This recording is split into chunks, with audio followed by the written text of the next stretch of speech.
Hello, everybody. Welcome to my very first Criterion Collection Blu-ray update of 2023. I know it's been a few months since the end of the year, or like around the Thanksgiving holiday season, the last time I did one of these, and that's because, of course, bills and bills and bills, tax season, of course, kind of prevents me to buying a lot of Blu-rays recently.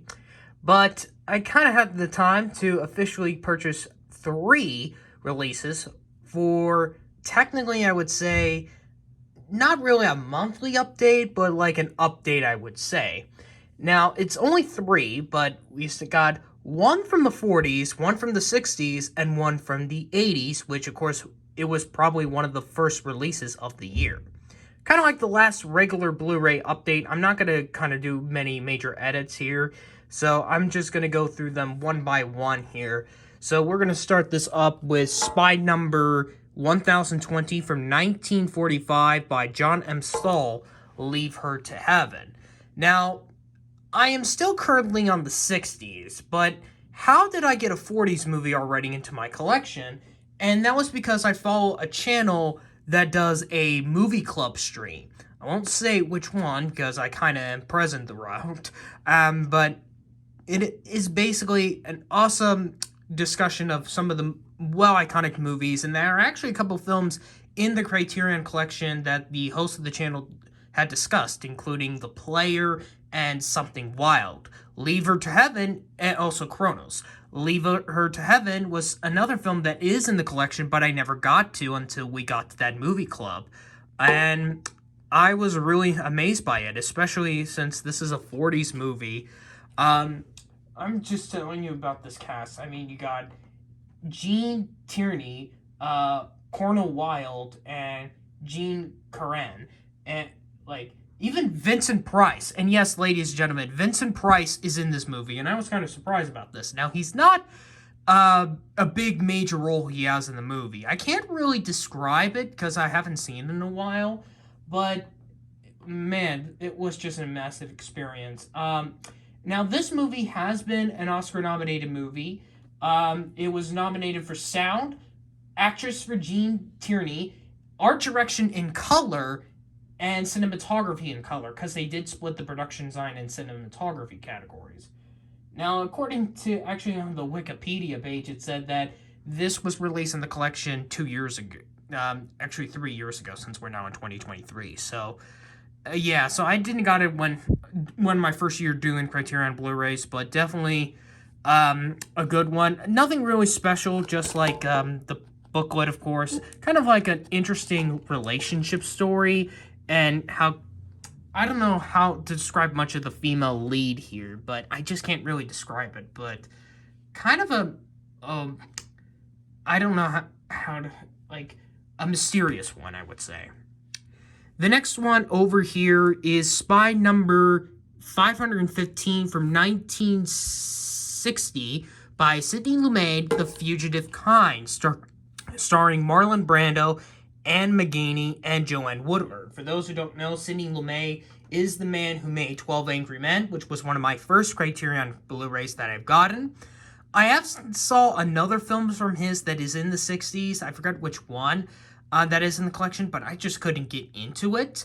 I believe if I remember correctly, it's kind of similar to Dr. Strangelove. That's all I'll say about this.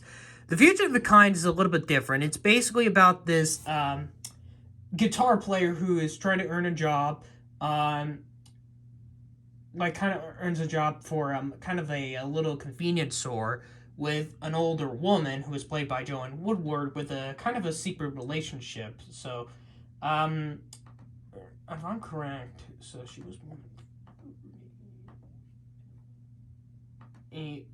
no. I tried to do it. Okay, yeah. And Agnia. So yeah, it's kind of a little bit of an old woman, young man relationship kind of movie, kind of like The Graduate.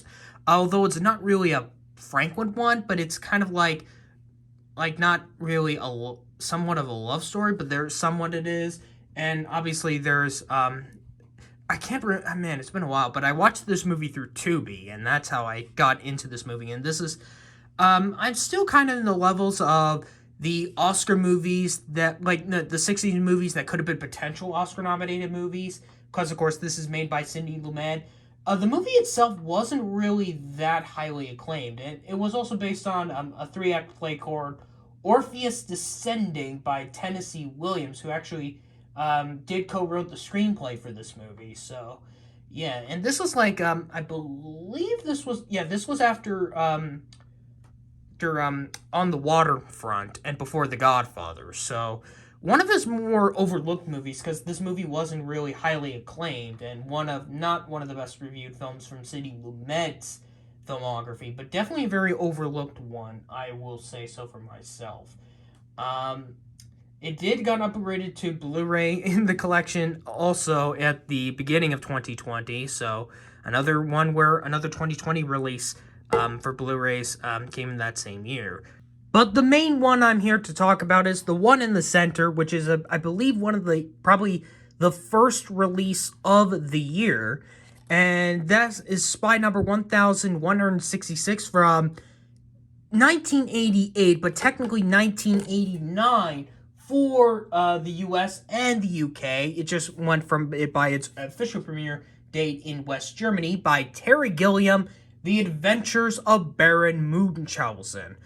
So, I have a bit of a history with Terry Gilliam here in the collection. I do have Time Bandits, and I do have Jabberwocky. I couldn't get into Brazil, and although I did watch it fully right at the beginning of the decade, I just couldn't get into the Fisher King. So, yeah, not really my thing, unfortunately. But it's very interesting that one of the stars of that movie actually does appear here, and yes, that's Robin Williams. It also has John Neville as the title character, Eric Idle, Oliver Reed, and ironically enough, the child actress kid in the movie that is like her, like, Baron's co-partner throughout the entirety of the movie, just this past Sunday became your Oscar winner for Best Adapted Screenplay. Yes, people, Sarah Polley wasn't a child actress, and she actually co-starred in this movie. So it's very interesting to see her as a young actress to now a filmmaker, and now she's like an Oscar-winning filmmaker for writing one of her films, because Polley would later make Away from Her, the documentary Stories We Tell, and of course, Women Talking. So it's interesting how the transition she went from this film to where she is right now. Speaking of Oscars, this movie was an Oscar-nominated movie. It was nominated for 4 Oscars, for art direction, losing to Batman, costume design, losing to Henry V, makeup, losing to Driving Miss Daisy, and visual effects, losing to The Abyss.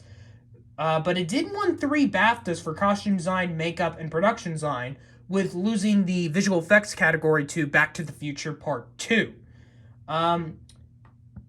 It also got a couple other ones, like at the Saturn Awards, but the Oscars, it didn't win anything. And unfortunately, this movie, if I'm correct, this was a box office bomb.